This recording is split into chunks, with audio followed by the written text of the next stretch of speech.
If your life feels like it's falling apart right now, if you feel like you're losing yourself, if nothing fits the way it used to, listen carefully.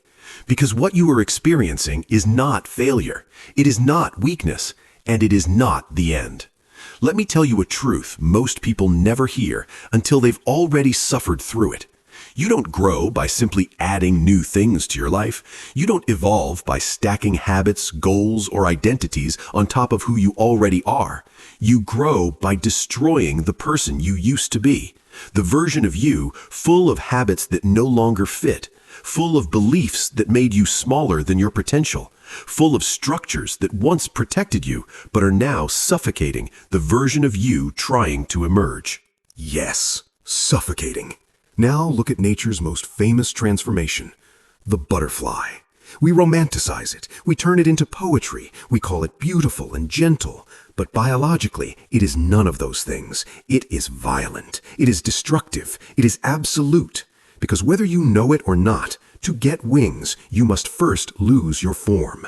Every caterpillar that flies first goes through complete dissolution, not because it failed, but because metamorphosis demands total commitment.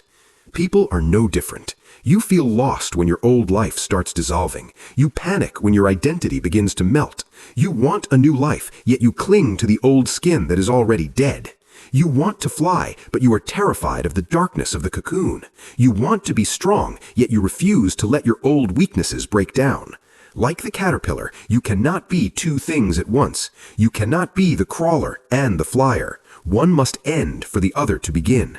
And instead of understanding this, you beat yourself up for feeling confused. You call yourself a mess. You think you are having a breakdown. But listen carefully. Disintegration is not death. Disintegration is biology. Your mind is not malfunctioning. It is entering the necessary phase of liquefaction.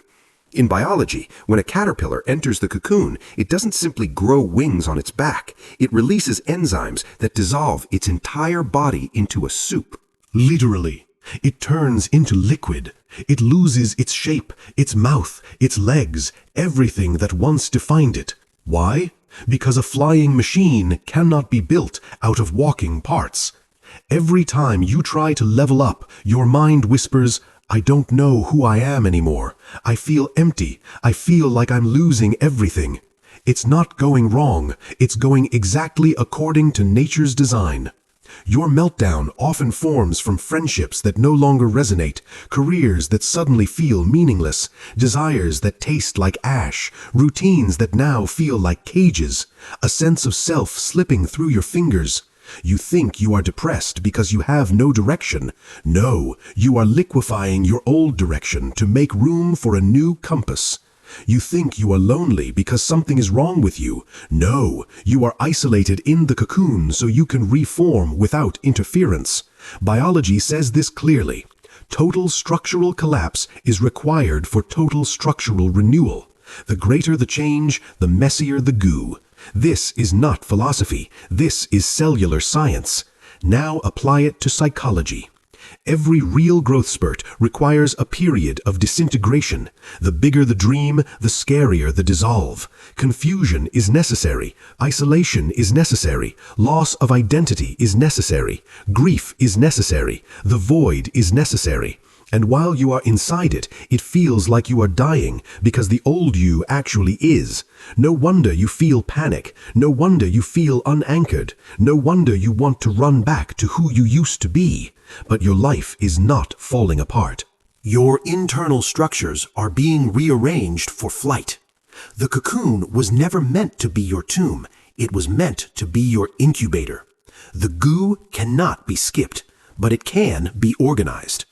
In biology, the soup reorganizes itself around something called imaginal cells, tiny blueprints of what the butterfly will become.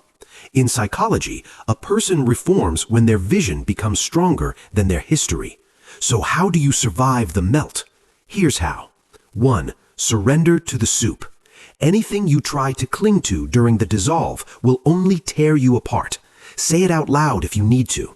I am allowed to not know who I am right now.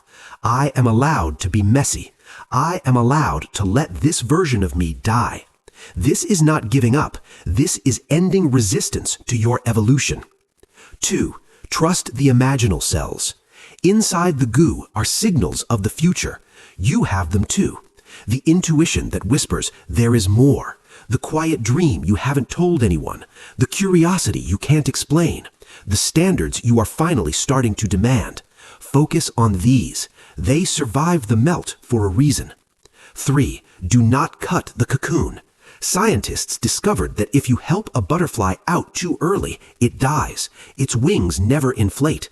The pressure is what forces life into the wings. Your struggle is not a punishment, it is the pump. 4. Accept irreversibility. Once you begin dissolving, you cannot go back to being a caterpillar. That skin no longer fits. It has already done its job. When you stop fighting the change starts fueling you. There comes a moment, and maybe you are standing in the goo right now, where you must choose. Panicking because you've lost your form, or trusting the blueprint of who you are becoming. Life will not keep you comfortable. Comfort is for caterpillars. The sky is for those who dare to dissolve. And if you feel like you are completely falling apart right now, maybe that's not a warning. Maybe it's a sign that you are finally ready to reassemble. Your breakdown is not your end. It is your beginning. Before you sleep tonight, tell yourself this: I am not dying. I am becoming. Because metamorphosis explains your chaos, and the wings justify the pain. You are not lost. You are under construction. And one day, sooner than you think, you will emerge so changed that people will ask, how did you transform so completely? And you will smile, because only you will know that you didn't just change. You let yourself dissolve so you could finally learn how to fly. So, let me ask you something, and answer honestly. Are you breaking down, or are you in the middle of becoming someone you've never been brave enough to imagine? Are you in the cocoon right now, or are you still holding on to the old skin? Write cocoon or skin in the comments. No judgment, just awareness.